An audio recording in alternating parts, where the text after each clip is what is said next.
Fala, gente, boa noite. Sejam muito bem-vindos, bem-vindas. E Série Notícias, segunda edição, começando nossa segunda edição do ano, dia 3 de janeiro de 2025. Ainda não me acostumei a falar isso. Boa noite para você, Demônia, todo mundo que está nos acompanhando.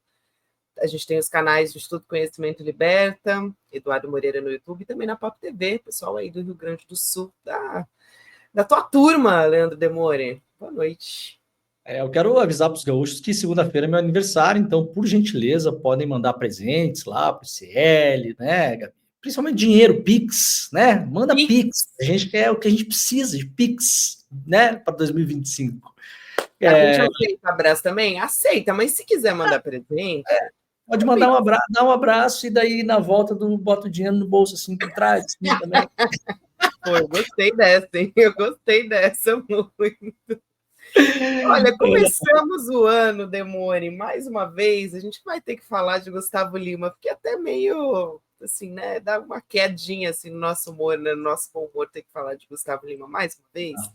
Não foi nem só ele, né, o Gustavo Lima ontem falando, quero ser presidente e tal, tem algumas repercussões ao redor disso, aí sim, interessante, como que isso tudo se relaciona com o bolsonarismo, com o próprio Bolsonaro, se isso vai gerar um racha, se não vai, até o Pablo Marçal, que é uma espécie, vamos dizer assim, de Gustavo Lima do passado, e a gente espera que ele fique no passado, mas ele também se pronunciou sobre isso, outros políticos dando alguns pitacos sobre o que isso tudo significa. E tem um outro aí, um comediante também, que hoje soltou que quer ser presidente também, né, Débora? Então, tudo isso, um monte de oportunismo político surgindo nesse início de janeiro. A gente vai falar a respeito de tudo isso, a gente vai falar sobre o ato que vai ter lá em Brasília, que o presidente Lula está organizando no Palácio do Planalto, porque a gente vai fazer em breve, hoje dia 3, essa semana, a gente vai ter os 2 anos do 8 de janeiro, que está longe de chegar ao final, a um desfecho. A gente fala sobre anistia, a gente fala sobre esse golpe continuado, né, Demore? Está muito, muito longe ainda da gente chegar a um desfecho dessa história. E os atentados, né, foram 3 nos Estados Unidos, e o que a gente teve de desdobramento nessa história, o que Donald Trump, né, como Donald Trump vai usar isso ou não, mas ele, o que a gente já sabe é que ele, sem prova nenhuma, quer colocar a culpa nos imigrantes. Então, já está utilizando esses atos em favor dele e da sua própria campanha, né? Algo que ele sempre deixou muito claro desde o início da campanha presidencial. Vamos ter também, além de Leandro Demore aqui junto com a gente vai ter o professor Castro Rocha, maravilhoso, vai trazer suas brilhantes análises, e Guga Noblar aqui também, para brilhantar nosso CL Notícias, segunda edição, Demore. Quer dar uma passadinha por esses 2 temas e depois a gente já vai para o Rio Grande do Sul, porque tem uma história bem interessante que você vai trazer aí. Eu quero só rapidamente falar desses temas que são importantes. O Gustavo Lima, eu posso imaginar que muita gente está com o mesmo sentimento que a gente, né? Por que vocês estão falando desse cara, né? Primeiro que a gente está falando nele nesse começo do ano, porque não tem assunto, tá? Essa é a primeira coisa. E isso é notícia, né? Justamente porque não tem assunto, Gabi, que ficam plantando essas coisas sabidamente. Janeiro, a gente sabe que é um mês. Os operadores políticos sabem, né, Gabi, que tem pouca coisa acontecendo, né? E aí aparece isso, mas isso tem uma história de fundo, que é uma tentativa de construir uma terceira via, que a gente já teve no Brasil no passado, né? A terceira via sendo construída pelo Centrão. Então, o primeiro nome da terceira via era o Germano Rigoto, então, governador do Rio Grande do Sul, lá atrás. Chegaram a aventar também a Ida Crucius, que era tucana, também ex-governadora do Rio Grande do Sul e tal. Agora a gente parece que vê uma terceira via pela via do espetáculo, né? Primeiro Pablo Marçal, que possivelmente vai ficar inelegível. Agora uma sombra do Caiado, que está inelegível, por enquanto, pelo TRE também, né?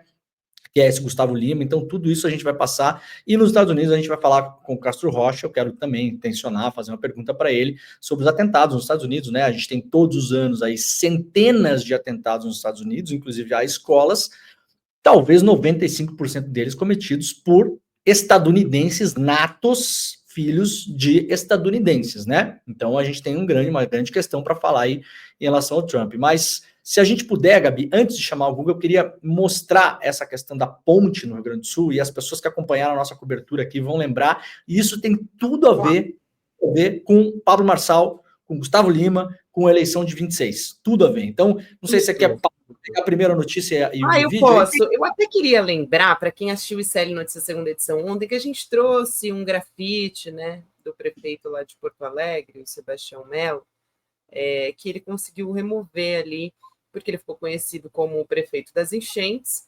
Ontem ele estava ali defendendo de uma forma super deturpada o que é liberdade de expressão, relacionando isso à ditadura, enfim, fez uma verdadeira deturpação do que é a liberdade de expressão. Mas tudo isso para dizer que a gente tem enchentes acontecendo no início desse ano, né, Demore, no Rio Grande do Sul, agora, o que eu acho interessante, porque acho que vai chegar a Porto Alegre em algum momento, pode até causar uma dor de cabeça para o próprio Sebastião Melo. Mas a gente vai falar desse caso que é um pouco, né? Ele é 80 quilômetros, né, de Porto Alegre, Demore, que é um caso infeliz. Foi levado uma ponte provisória com as enchentes. Foi uma ponte provisória construída justamente por conta das enchentes que a gente teve no ano passado, em maio de 2024, e ela foi levada pela correnteza do rio Caí, né? Menos de 3 meses depois da inauguração. Então, a gente está vendo aí as imagens na tela. Aí, olha só. A água, a correnteza, né, vai levar a ponte. É um negócio, assim, muito... É quase... É surreal, né, Demore? Porque a gente está vendo acontecer, parece que é uma tragédia anunciada, de fato. Tudo isso que acontece, assim, na sequência. E eu queria que você falasse um pouco sobre como já estão chegando as chuvas aí também, né, no Rio Grande do Sul, e mais uma vez já está gerando preocupação em todo mundo. Gabi, a grande questão é que isso era o óbvio que ia acontecer, de novo, né? Agora, com uma quantidade menor de chuva, você tem alagamentos como você tinha antes, grandes, com menos chuva. Por quê?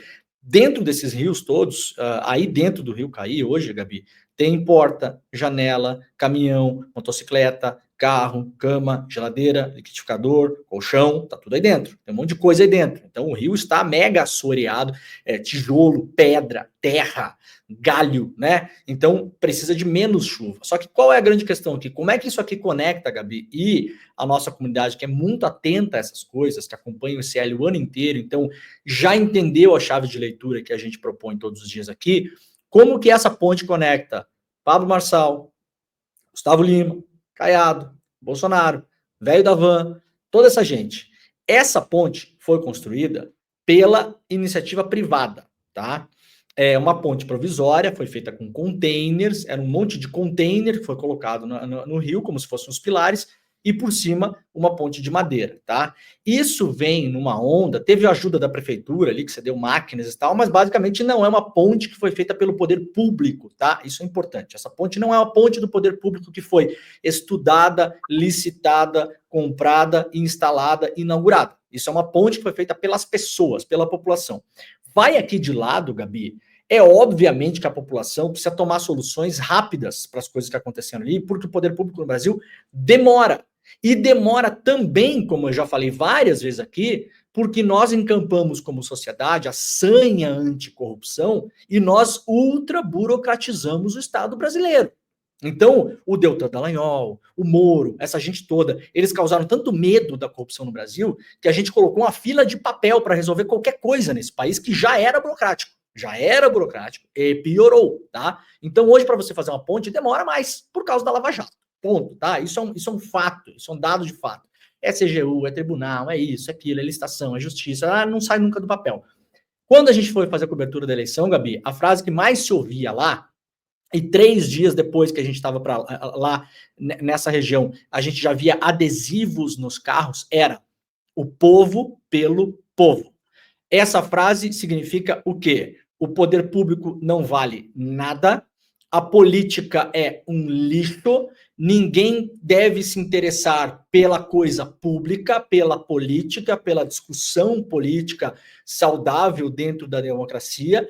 O poder público não serve para nada e quem vai resolver o nosso problema é o poder privado. É o velho da van, é o Gustavo Lima, é o Nego Di, é o Pablo Marçal. Não por acaso, todos esses caras envolvidos nas enchentes mandaram caminhão, fizeram isso, pintaram, bordaram, aconteceram, aquela coisa outra. O que é que nós falávamos na época da cobertura das enchentes, Gabi? Duas coisas. Daqui um mês esses caras vão sumir do Rio Grande do Sul, todos sumiram, né? Todos sumiram, a gente falou. E outra coisa que eu cansei de falar, não existe o povo é pelo povo sem o poder público. O poder público é o povo. O velho da van, Gabi, desceu o helicóptero dele, porque eu vi, tá? Desceu o helicóptero dele no campo de futebol da cidade de Mussum, carregado de galão de água, descarregou água, fez um monte de foto. O prefeito de Mussum fez foto com o velho da van e não fez com os políticos que levaram o dinheiro para lá, tá? Postou foto com o velho da van, com os políticos não. Por quê, Gabi? O povo pelo povo. Então o velho da van é do povo, né, Gabi? Bilionário, sentado em cima de uma montanha de dinheiro, dando jantar para juiz. Esse é do povo, né, Gabi? Os outros não são do povo. Levantou o helicóptero dele e foi embora. E aí rolou uma série de obras, entre aspas, repito, pelo desespero da população, tudo certo, mas a pressão tem que ser pelo poder público ser melhor. E não dizer que o poder público é desnecessário e quem vai resolver é o povo, entre aspas, junto com o poder privado, entre aspas. Fizeram pontes, fizeram um monte de coisa. Essa foi embora. Foi embora por quê, Gabi? Porque as pessoas o cara que é advogado, contador, padeiro, conserta a bicicleta, arruma pneu de caminhão, ele não sabe fazer ponte. Quem faz ponte é uma empresa especializada, que é licitada, que ganha uma licitação, que vai lá fazer ponte. Demora? Demora. A briga tem que ser por melhorar e qualificar o poder público.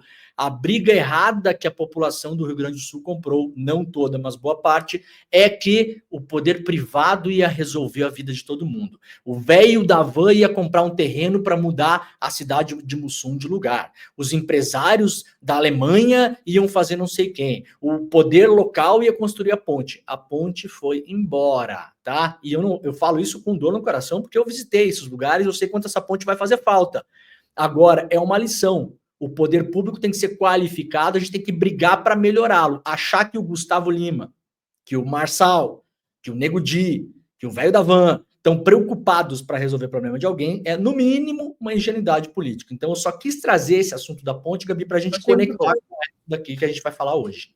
Achei excelente, Demore, porque a gente já adiantou que vai falar sobre o cantor Gustavo Lima, dizendo que quer ser candidato a presidente. Foi numa entrevista para o Metrópolis que ele deu essa declaração, e depois Guilherme Amado também trouxe a apuração de que, na verdade, o Bolsonaro estava ali bem desconfiado dessa história toda, né? Até a Bela Megalha também falou sobre isso, que o Bolsonaro demonstrou até uma certa surpresa com as declarações do Gustavo Lima, porque antes ele teve com o Bolsonaro, né? Ele falou com o Bolsonaro antes e sinalizou que ia concorrer ao Senado. Então, na verdade, isso poderia ser ali uma proximidade que o cantor Gustavo Lima tem com o governador, o Caiado. E tudo isso é um jogo político ali que está envolvendo essa história. Mas tem muita gente associando, a gente vai chamar o Guga Noblar para essa história, associando o Gustavo Lima a um novo Pablo Marçal. Ontem mesmo, eu até lembrei, o discurso dele foi muito parecido com o João Dória, quando queria ser governador, né? Eu sou um gestor, eu sou empreendedor e tal. Mas o Pablo Marçal usa o discurso do empreendedorismo como ninguém, né? Fez dinheiro assim, vendendo fumaça para as pessoas. E o próprio Marçal já ligou para o Gustavo Lima também para dar parabéns, dizer que ele representa uma nova safra de políticos. Informações do painel da Folha. Eu vou chamar o Guga Noblar aqui com a gente. Tem algumas outras declarações aqui de políticos também que eu vou trazer daqui a pouquinho, mas primeiro eu vou dar boa noite, Guga Noblar. Prazer falar contigo, querido, mais uma vez. Boa noite, minha querida Gabi, meu querido Demore, essa audiência maravilhosa. Tá ok o meu sinal, porque tinha dado uma travadinha, mas eu acho que agora tá ok. Tudo certo. Se qualquer problema, vocês me avisam. Beleza. Fica tranquilo, estamos te ouvindo super bem, Guga. Estava aqui falando a respeito do Pablo Marçal, ligando para o Gustavo Lima para dar parabéns, dizer que ele representa uma nova safra de políticos. E também eu vou aproveitar e trazer alguns outros comentários. Lindbergh Farias, por exemplo, foi um dos que foi para a rede social comentar a respeito dessa história. Vou dar uma ida aqui, a gente vai colocar na tela também. A intenção do cantor Gustavo Lima para a presidência está criando rachaduras dentro do bolsonarismo. Bolsonaro sabe que não tem mais controle de nada, estão chamando o cantor de traidor. E aí ele disse, bolsonarismo em crise igual Brasil feliz. Foi o que disse o deputado federal Lindbergh Farias. É interessante como algumas pessoas estão realmente dizendo que isso está causando uma espécie de racha ali na extrema-direita, e dá para perceber algum tom mesmo, porque até o Fábio Weingarten, que é o advogado da família Bolsonaro, também fez piada com isso, o Nicolas Ferreira também fez, a gente falou sobre isso hoje de manhã. Mas olha o que disse o Fábio Weingarten, só para a gente ter uma ideia. Ele disse, eu vou anunciar que serei cantor de forró. Foi o que disse. Bom, ele está dando uma ironizada ali no Gustavo Lima, né? Pois é, né? O Weingarten que está mais para porta-voz do Jair Bolsonaro do que para advogado. Ele fica mais como aquele porta-voz de assuntos jurídicos. Mas não é ele que atua mesmo na hora da defesa do Jair Bolsonaro. Tá aí, fazendo piada, tentando de alguma maneira banalizar o que aconteceu ontem, porque esse movimento do Gustavo Lima é sim um racha na direita, é mais um racha na direita, é mais uma mostra de que a extrema-direita está sem norte, está sem caminho, está sem guia. Jair Bolsonaro inelegível é o que acontece. É o que acontece quando sai do poder aquele que era uma espécie de rei, o mito, o cara que mandava. O manda-chuva saiu, sai o líder da milícia, sai o líder de uma quadrilha de tráfico. É o que acontece quando você perde o cabeça. Vem aqueles que estão ali abaixo e tentam brigar pelo comando. O Caiado já tem 74, 75 anos, estava louco para ser presidente. É a última chance dele concorrer, e com a direita sem um guia, pode ser, se ele aglutinar as forças corretas em torno dele, que ele tem uma pequena chance. Então, é o tudo ou nada dele. E aí ele, neste momento, inelegível, barrado pelo TRE, tinha que, de alguma maneira, se movimentar nesse jogo aí, nessa briga pelo poder. E aí usou, é o que diz, essa versão que está sendo vendida, pelo menos, né, que ele está usando o Gustavo Lima. Gustavo Lima é o ingênuo, é o otário que está sendo usado pelo Caiado para, de alguma maneira, confrontar o Bolsonaro, até porque o Caiado culparia o Bolsonaro, os desembargadores colocados no TRE pelo Bolsonaro seriam aqueles que estariam articulando, né, essa inelegibilidade dele. Então ele culpa o Bolsonaro. Tá rolando uma briga aí entre Bolsonaro e Caiado.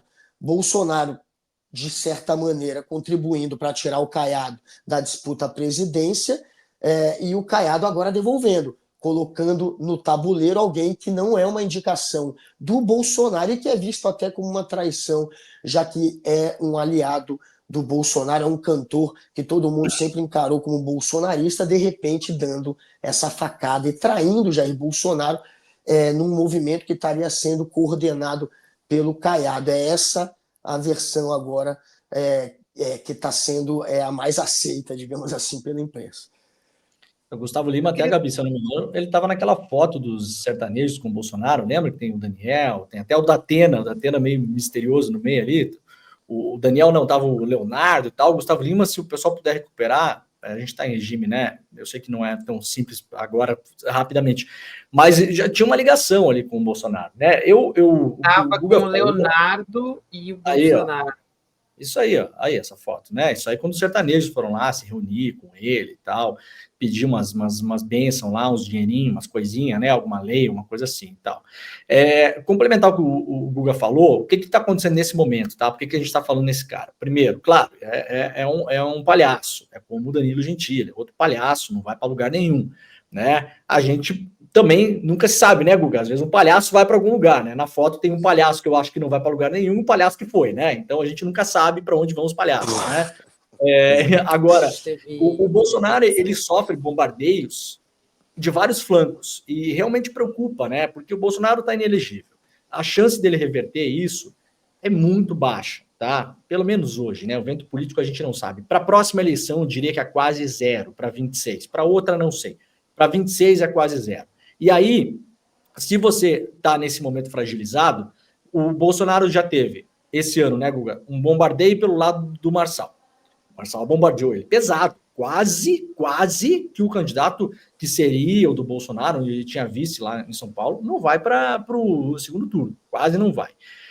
Outro flanco que ele abriu foi com o Caiado. Esse flanco com o Caiado é um flanco que já vinha, né, rachado e tal. O Caiado tem uma ideia de ser presidente da República e viu na oportunidade do Bolsonaro inelegível abrir um flanco aí para disputar essa vaga da extrema-direita. E como o Guga bem falou, agora ele usa o Gustavo Lima. Para os dois é bom. O Gustavo Lima deixa de lado o escândalo das bets, tenta limpar a imagem dele de tomador de dinheiro do contribuinte lá nas prefeiturinhas para fazer show para 2, 3, 4, 5 pessoas, né? Para o Gustavo Lima é ótimo essa história também. Ele reaparece como uma liderança política, ao invés de um picareta que está tomando dinheiro de prefeitura, né? Que era o noticiário dele até ontem era página policial. Agora ele passou para a página política. Para o Caiado é bom, né? Porque deixa ele em evidência. E tem um outro flanco, Gabi, só para a gente fechar o desenho para a galera, que é o flanco pelo Paraná.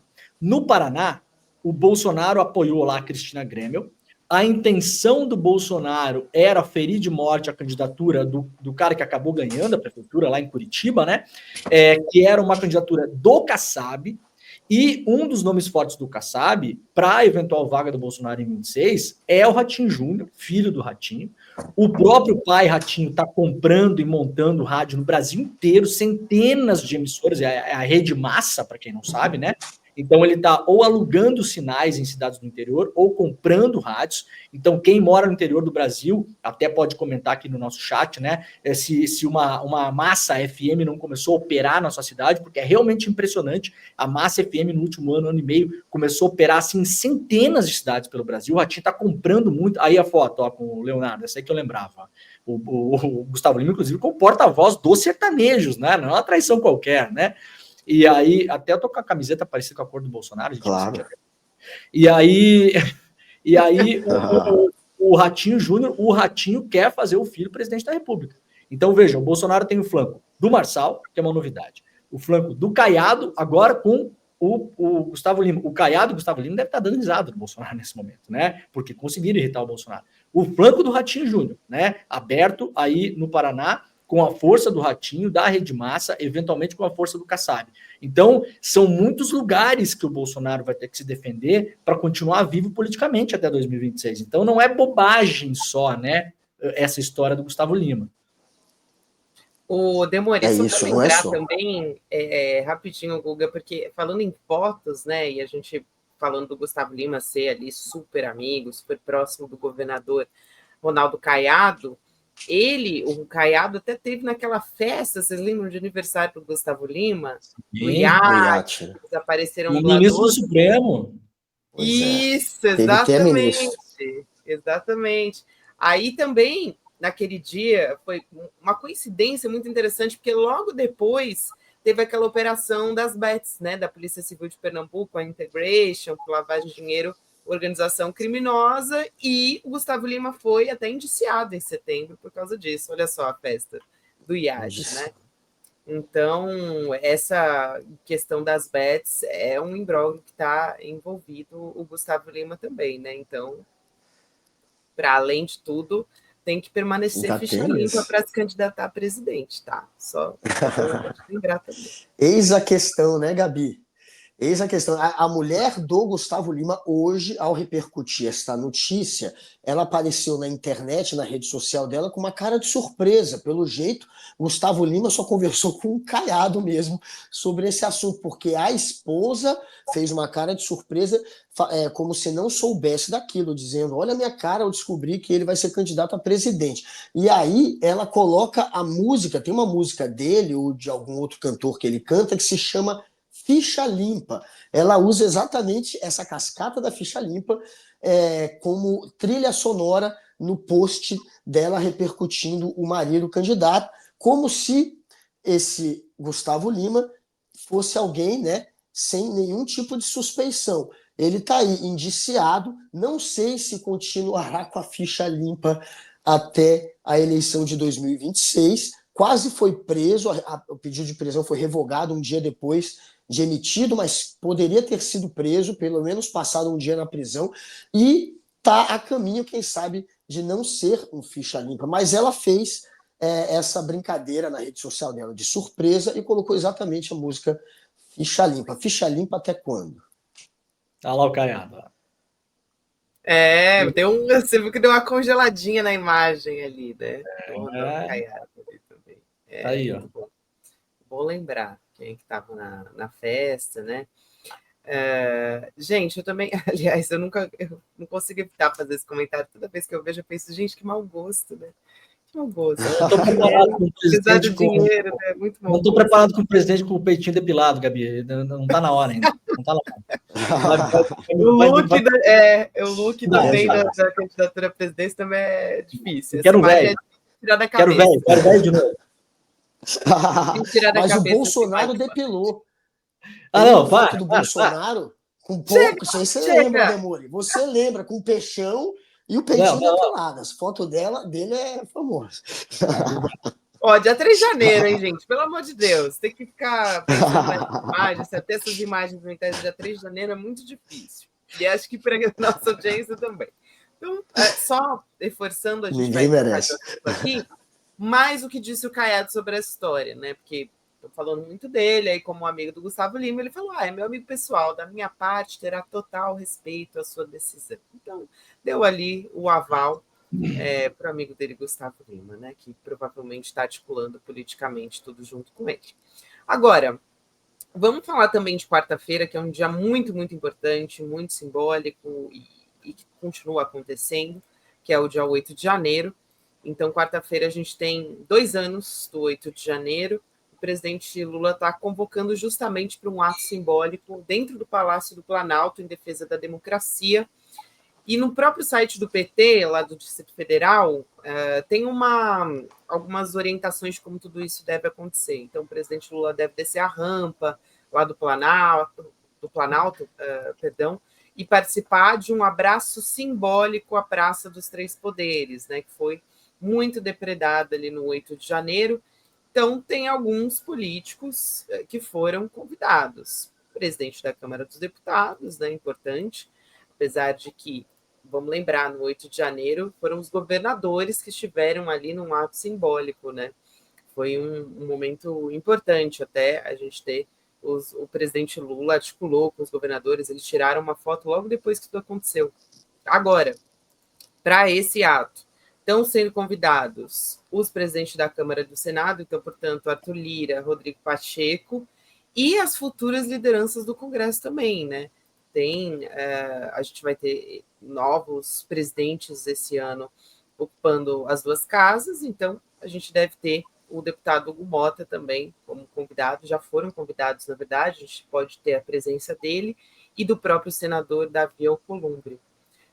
Guga, eu queria te ouvir um pouco a respeito disso, porque, no fundo, eu acho que é um ato muito importante que a gente vai ter uma resposta do Arthur Lira, porque ano passado ele não compareceu, né? Salvo engano, ele não foi. Não foi. Correu. Arthur Lira, ele estava negociando, né, a sucessão dele à presidência da Câmara e calculava que teria o apoio dos bolsonaristas. Claro, não queria irritar a ala bolsonarista e não foi. Por isso, assim como não foram 9 governadores. Um deles, o Zema, de Minas Gerais, que marcou presença, disse que iria, mas faltou. Outros inventaram desculpinhas, como o Caiado, que de repente arrumou um médico, né? Tinha que ir ao médico, de repente arrumou uma consulta. E Tarcísio não foi. O Cláudio Castro, do Rio de Janeiro, não foi. Aqueles que precisam ficar na sombra do bolsonarismo, inclusive o Arthur Lira, que ainda precisa e precisava mais naquela época, não foram. Quero ver agora. Arthur Lira agora tem a pretensão, não sei se vai conseguir, de virar, quem sabe, até ministro, quando deixar de ser um presidente da casa ali, da Câmara. Ele pensa até, quem sabe, em virar ministro do governo Lula, então vamos ver como ele vai se comportar. Ele é um oportunista, né? A gente sabe que oportunista se comporta dessa maneira. Quando interessa, vai, quando não interessa, faz o joguinho dele. E foi o que ele fez no ano passado, veremos como vai ser agora. O Hugo Mota, como você disse, deve ser o próximo presidente da Câmara, foi convidado, vamos ver se ele vai.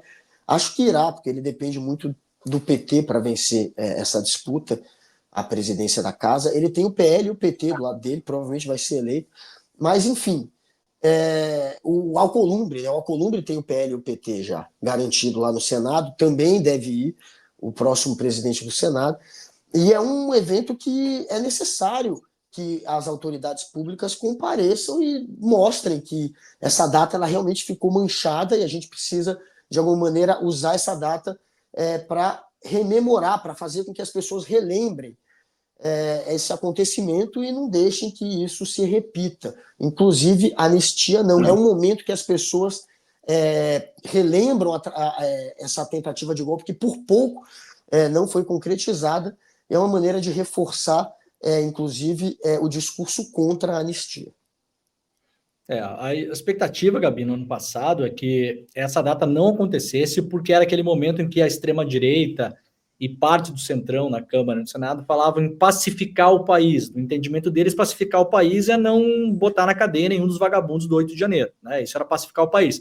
Então, quando o evento acontece, a extrema-direita e parte do centrão ficam malucos, né, com aquilo, e aí muita gente não aparece, como o Guga bem falou. O Lira, na época, ele falou que ele não podia ir porque o pai dele não estava se sentindo bem, o pai dele lá, que é prefeito lá de Barra de São Miguel, na Alagoas, né, que foi um dos lugares que mais recebeu emenda, né, na história do país aí desde 1500, né, e aí Benedito Lira, né, e aí não, tem que ficar com o pai, não sei o quê. Aí não apareceu, justamente para não irritar a extrema-direita. Esse ano, talvez apareça porque é aquilo que o Guga falou.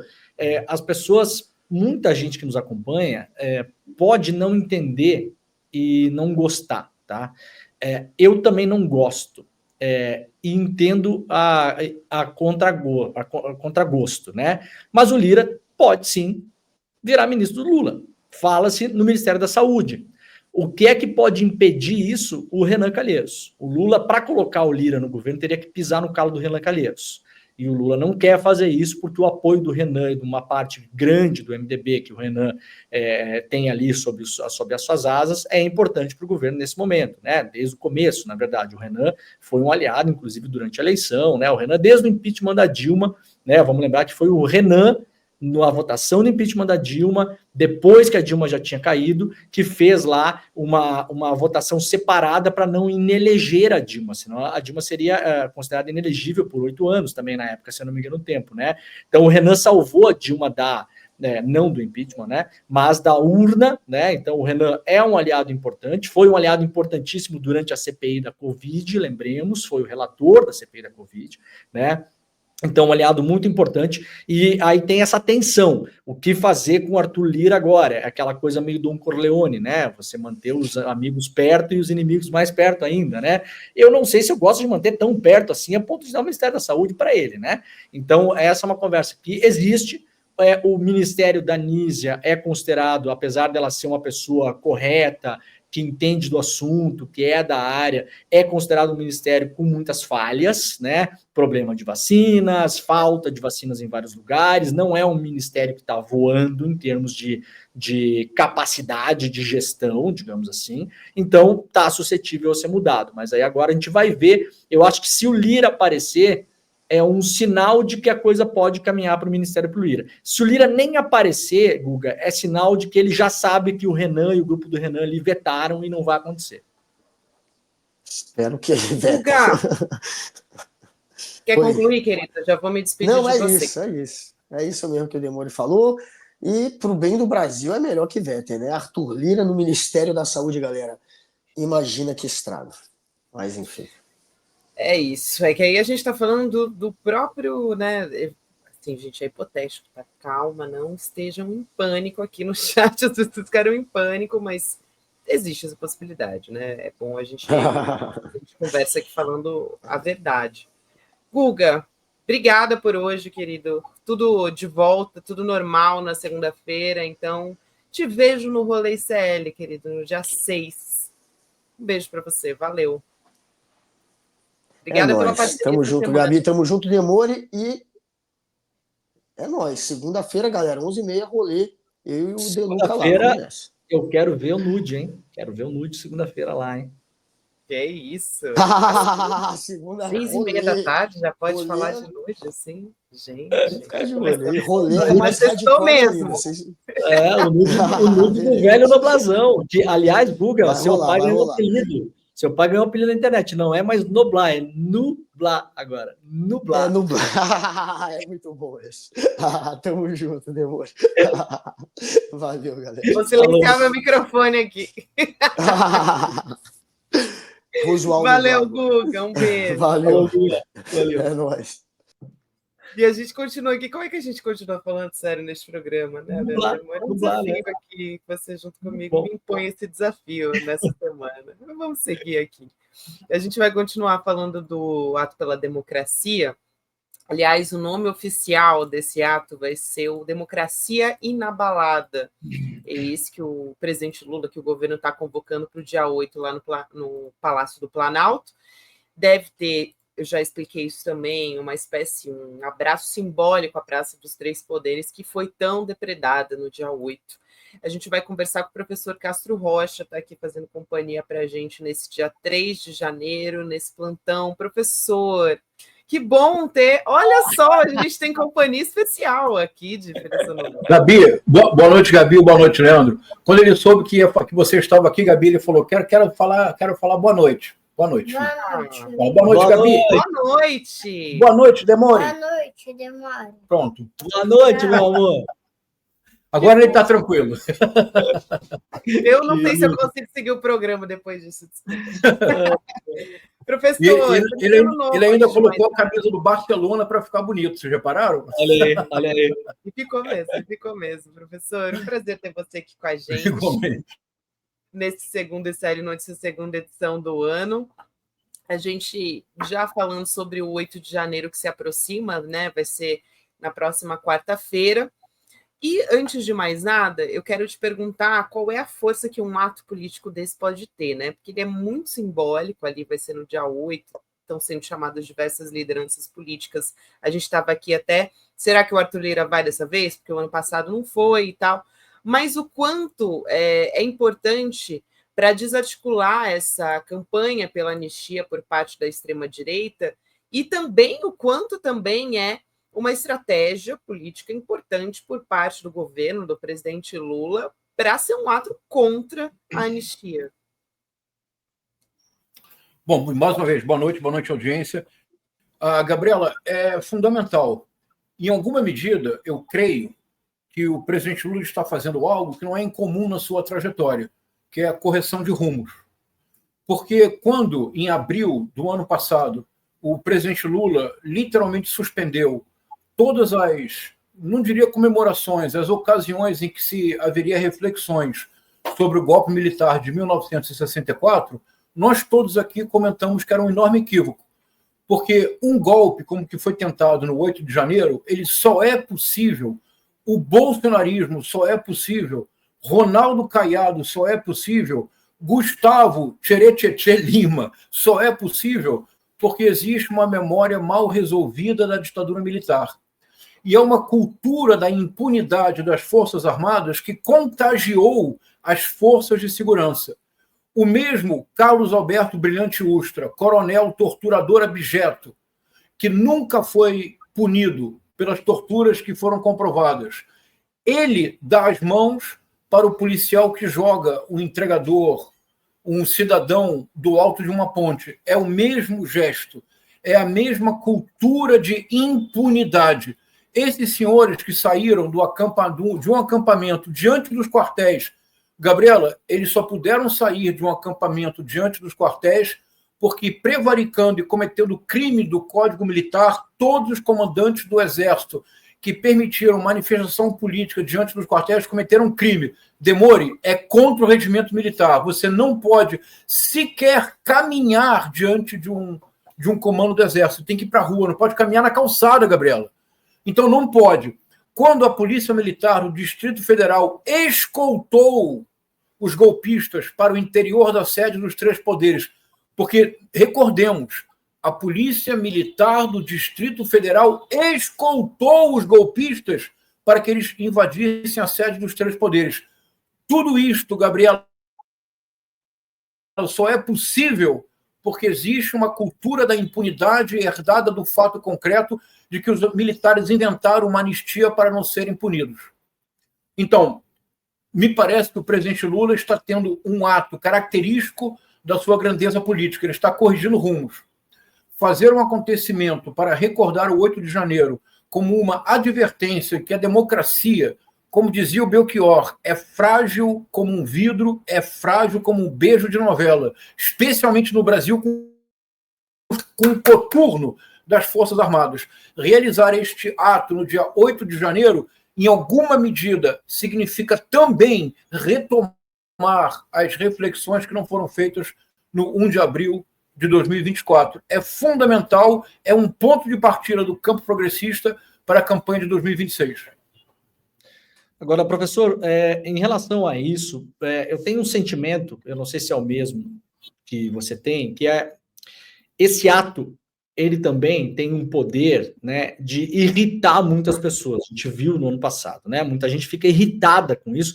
Eu até acredito que no futuro, quando a gente não tiver mais um governo Lula e tivermos um governo que não seja super alinhado à esquerda, essa data não será mais comemorada e nem relembrada. Simplesmente, num futuro governo que seja Caiado, Ratinho, Gustavo Lima, qualquer coisa, esse 8 de janeiro vai passar em branco. Ninguém mais vai falar no 8 de janeiro, né? Você acha que tem um sentimento na população também de que muitas pessoas se irritam com isso ou gostariam de não falar? A gente tem essa tendência muito na nossa história, né?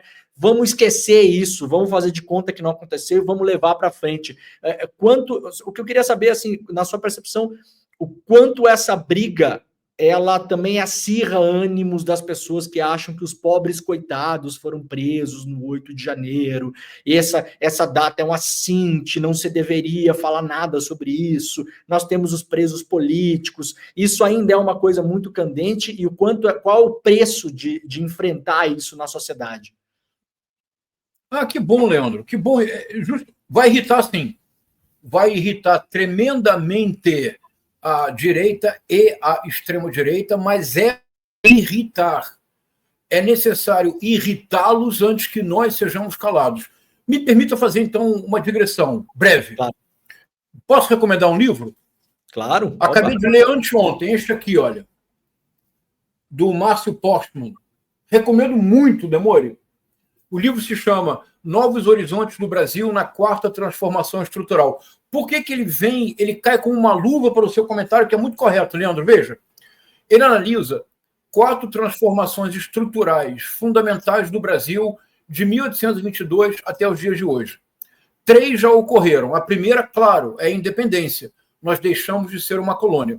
A segunda começa com a Revolução de 1930 e mais ou menos... a segunda começa com a abolição da escravatura e aí no Brasil, no sistema capitalista mundial, como país periférico e o advento da República. A terceira transformação estrutural ocorre em 1930, se deve, sobretudo, aos governos do Getúlio Vargas e a transformação do Brasil num país urbano e industrial. Agora, veja, Leandro, olha que coisa interessante, Gabi, olha que coisa espantosa.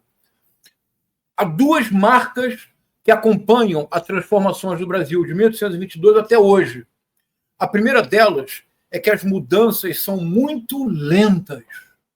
Escravidão, a escravatura, veja, a primeira lei que, de uma certa forma, coíbe é a Lei Eusébio de Queiroz, de 1850. Os donos dos escravizados conseguem postergar a escravatura até 1888.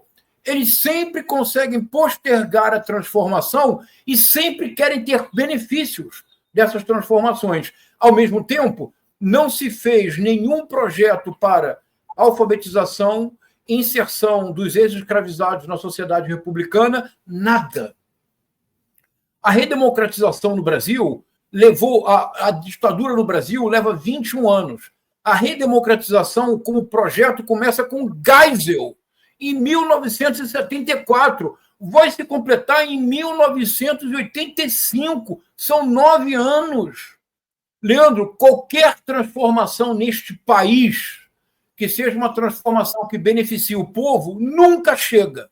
Sempre é postergada. 1, 2. Por que isso acontece? E aí eu achei um gancho muito importante do que o Márcio Postman propõe neste livro com a sua reflexão.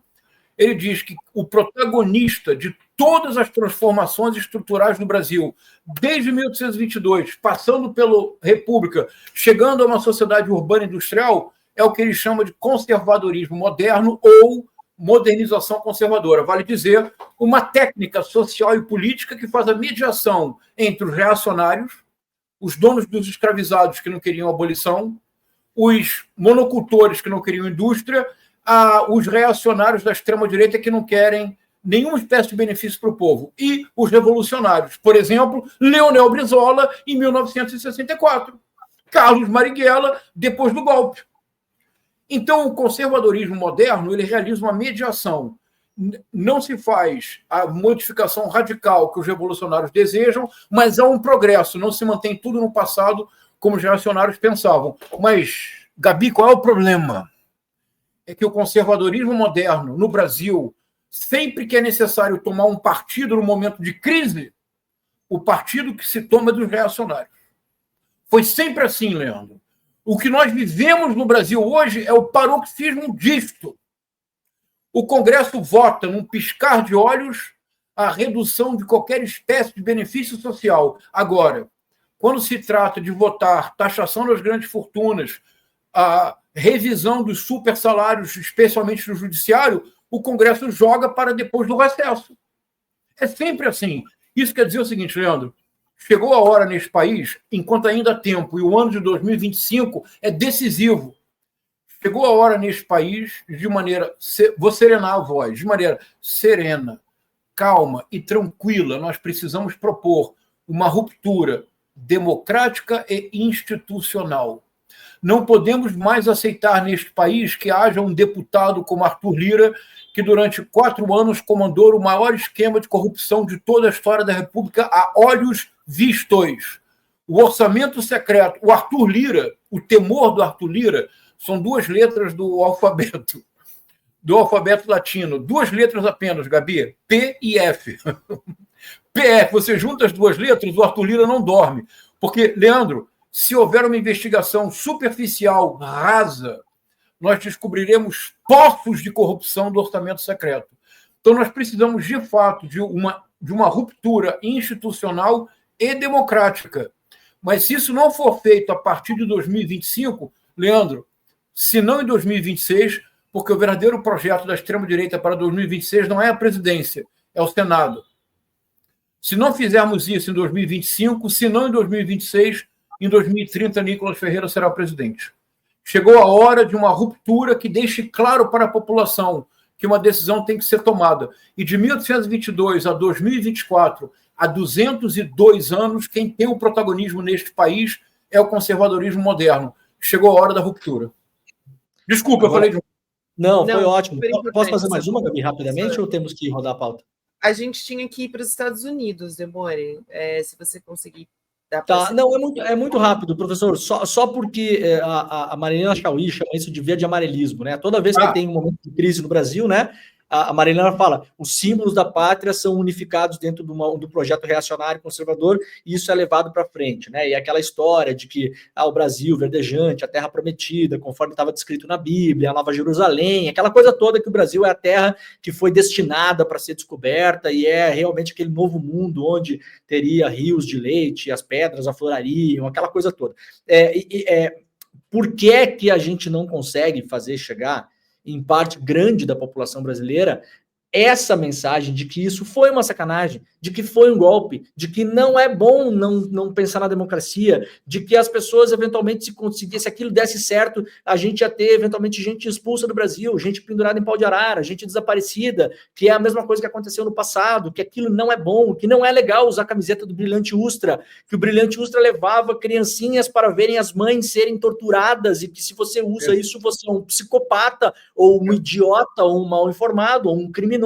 Por que é que a gente não consegue convencer milhões de brasileiros em relação a isso, professor? Porque os militares triunfaram na memória do futuro. Isso nos levaria muito longe, Leandro, mas o artigo 142 da Constituição, um projeto secreto do Exército chamado Orville, que foi desenvolvido pelo primeiro-ministro da redemocratização, o ministro do Exército, o general Leônidas Pires Gonçalves, eles escrevem na introdução, é espantoso, eles dizem: perdemos a memória imediata do passado, porque havia sido publicado um livro muito importante em 1985, chamado Brasil Nunca Mais, que deixou muito claro que as Forças Armadas recorreram sistematicamente à tortura para combater a esquerda armada. Mas eles escrevem na introdução: mas nós ainda podemos agir sobre as futuras gerações que não sabem o que aconteceu. A memória da ditadura militar, quem triunfou em relação a ela foi o Brasil Paralelo, foi a extrema-direita. Por isso que um acontecimento como este, de pensar o que aconteceu no 8 de janeiro, é muito importante, porque o 8 de janeiro não se compreende sem o 1 de abril de 1964. Você tem toda a razão, Leandro. Eu poderia falar mais, mas eu sei que a gente tem que passar para outra pauta. Mas eu retomo isso daqui a pouco. Professor, mas acho que está tudo muito ligado, viu? Porque a gente vai ter o 6 de janeiro nos Estados Unidos. A gente teve agora 3 atentados, né, que estão sendo investigados, entendidos até pela investigação, que são atos independentes e tal, mas fato é que todos eles estão acontecendo num ano em que Donald Trump vai assumir a presidência dos Estados Unidos de novo. E o Donald Trump politizou a história. Até vou trazer aqui uma fala do Donald Trump, né? Ele disse o seguinte, trazendo como se fosse uma culpa dos migrantes, que é uma bandeira da campanha dele, né, como republicano, que foi muito forte. Esse ódio é muito virulento, né, tudo isso contra os migrantes. Ele disse o seguinte: quando eu disse que criminosos entrando no nosso país são muito piores do que os criminosos que já estão aqui, o Partido Democrata e a mídia fake news refutaram essa frase constantemente, mas acontece que ela é verdadeira, foi o que disse Donald Trump, né? Lembrando, a gente tem alguns identificados, né? Em Nova Orleans foi um cidadão americano, um veterano de guerra, né? E alguns casos ainda estão sendo apurados. Então, ele pegou esses casos para querer dizer que tem uma relação com a migração, que é até uma das questões ali da campanha, né, que mais mobilizaram votos, inclusive, dos americanos. Isso, Gabi, essa questão é fundamental. O curioso é que essa postagem do Trump é absolutamente falsa. É simplesmente falsa. Sim. E nós precisamos começar a falar as coisas pelo que elas de fato são. É uma postagem falsa, por quê? Os 2 atentados principais, o que aconteceu em New Orleans, em que, infelizmente, 15 pessoas foram alvejadas e faleceram, e o atentado diante de um Trump Hotel em Las Vegas, ambos foram realizados por 2 cidadãos americanos, ex-combatentes das Forças Armadas norte-americanas. Não são imigrantes. Os 2 já foram identificados. Inclusive, o de New Orleans, ele é de religião muçulmana. E ele tem uma aparência, ele parece... Mas se você colocar a imagem do motorista do Cybertruck, do Tesla, que explodiu o carro se suicidou, explodiu o carro diante de um Trump Hotel, é o biotipo de um americano tradicional, é americaníssimo. Então, a postagem do Trump é falsa. Agora, o que há de verdadeiro na falsidade da mensagem? Esse é o ponto central. Vamos nos concentrar nisso, no que há de verdadeiro na falsidade do Trump. Essa mensagem do Trump é um enorme erro político, que pode estar anunciando involuntariamente a grande tensão que deve acompanhar a segunda presidência do Trump. Será uma tensão projetando um cenário entre uma corrente Steve Bannon, Alex Jones, e uma corrente Elon Musk, e um nome que, por enquanto, não é conhecido no Brasil. É muito pouco conhecido, mas anotem, porque se a projeção que eu faço de cenário, se ela se comprovar, não digo verdadeira, mas razoável, este nome provavelmente emergirá como o grande cérebro do governo Trump. É Peter Thiel. Então, o que significa Steve Bannon e Alex Jones? O Steve Bannon todo mundo já conhece no Brasil, até pela relação dele com Eduardo Bolsonaro. O Alex Jones é o mais canalha, cafajeste. Veja, Gabi, você me conhece de algum tempo, eu nunca uso essas expressões, mas o Alex Jones desafia qualquer bom senso. As fake news que o Alex Jones espalha são fake news que são absolutamente tenebrosas, eu não vou nem sequer repeti-las. Ele foi processado em Nova York no ano passado, terá de pagar mais de $1 bilhão de indenização a famílias que ele prejudicou com as suas fake news. O Alex Jones e o Steve Bannon representam uma corrente populista que vive não para governar, mas para produzir fake news, como esta do Trump. Repito, os dois nomes principais identificados, como você disse, Gabi, são de cidadãos norte-americanos veteranos de guerra. Mais americano do que isso não é possível. Não são imigrantes, portanto. Agora, haverá uma segunda corrente. A segunda corrente será do Elon Musk e do Peter Thiel. O que significará essa segunda corrente? E aí é importante entender uma série de postagens obsessivas, vertiginosas do Musk e do Trump. Eles estão tentando preparar o terreno para uma Victor-urbanização dos Estados Unidos. Isto é, se a corrente Bannon, Jones, é uma corrente populista que produzirá postagens como esta, a corrente Musk, Thiel, é uma corrente de engenharia institucional, cuja finalidade será mudar o Estado americano desde dentro para a criação de um Estado autoritário. Essa é a corrente perigosa. Entre os dois, no entanto, Musk e Peter Thiel, atenção com Peter Thiel, porque o Elon Musk, muito em breve, entrará em rota de colisão com Trump. Demore, o Elon Musk brilha mais que o Trump, é mais rico que o Trump, tem mais poder financeiro que o Trump, tuita mais do que o Trump, tem mais seguidores do que o Trump. E, em breve, o Trump não aguentará a presença do Elon Musk. O Trump, teoricamente, não pode ser candidato em 2028. O Musk pode. Então, me parece que, com o passar do tempo, haverá um conflito crescente entre Trump e Musk, e quem se destacará será o Peter Thiel. Em 10 segundos, Gabi, Peter Thiel é um bilionário, não é tão rico quanto o Musk, mas ninguém é no mundo. O Peter Thiel é um bilionário que é um intelectual, isso é importante. Ele estudou em Stanford, foi quase meu contemporâneo em Stanford. Quando eu cheguei em Stanford, ele tinha saído há 2 anos. Ele estudou com um filósofo francês, que foi meu professor, com quem eu escrevi um livro, junto com um colega italiano, Pier Paolo Antonello, René Girard. O Peter Thiel realmente entende do mecanismo profundo das redes sociais e do mercado financeiro. Foi um dos fundadores do PayPal, que por muito tempo era a principal plataforma de pagamento online, foi um dos primeiros financiadores do Facebook. Então, ele tem ações do Facebook. E o Peter Thiel é um intelectual. Ele é capaz de pensar um projeto de autocracia nos Estados Unidos e de mudar as instituições por dentro. De olho no Peter Thiel, mais que no Bannon e no Elon Musk. Professor, que alerta importante. Muito obrigada por estar com a gente nessa sexta-feira, nosso segunda edição do ano. Um excelente ano. Muito feliz de renovar essa parceria com o senhor, professor. Feliz ano novo, um abraço grande e um beijo para o João Vicente também. Muito obrigado, pessoal. Para mim é um privilégio poder conversar com vocês toda semana. Um abraço grande. Feliz 2025. Só lembrar aqui, gente, também que a gente está com a segunda temporada da série A Luta pela Esperança, que é conduzida pelo Chico Pinheiro, com o Frei Beto, pastor Ed Renekiewicz. Eles estão conversando ali sobre cidadania, significado de Natal, mas tem também conversa sobre política, espiritualidade, tudo isso. São 4 episódios que vocês podem assistir assinando o ICL, e também ainda está valendo os presentes. Então, o livro Jesus Rebelde, do Frei Beto, livro Santidade, do pastor, né, do Ed Renekiewicz, e também o Tinha uma Pedra no Meio do Caminho, Invisíveis em Situação de Rua, do padre Júlio Lancelotti, além dos cartões comemorativos exclusivos também. Você pode acessar icl.com.br/luta para fazer a sua assinatura e para poder acompanhar essa segunda temporada da série, que está muito boa e que vale a pena assistir.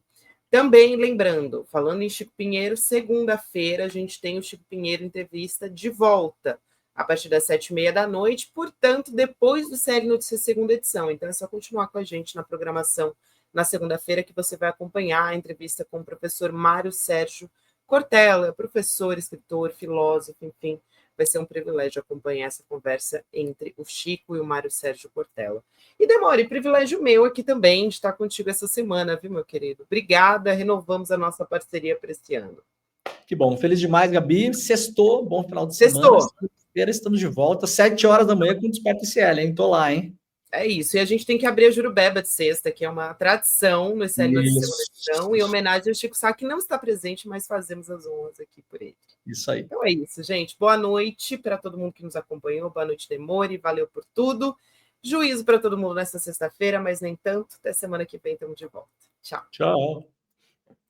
Olá pessoal, sou o Ed Renekiewicz, participo desta série do ICL, A Luta pela Esperança, um presente de Natal para você. Tive uma conversa maravilhosa com o Frei Beto, com o Chico Pinheiro, um momento em que conversamos sobre as virtudes teologais, a fé, a esperança e o amor. Desejo para você um fim de ano cheio de alegria, de paz, um Natal abençoado para você e para sua família e espero encontrar você. Vamos lutar juntos por um futuro melhor, por um Brasil melhor, por um Brasil de paz e justiça para todos e todas.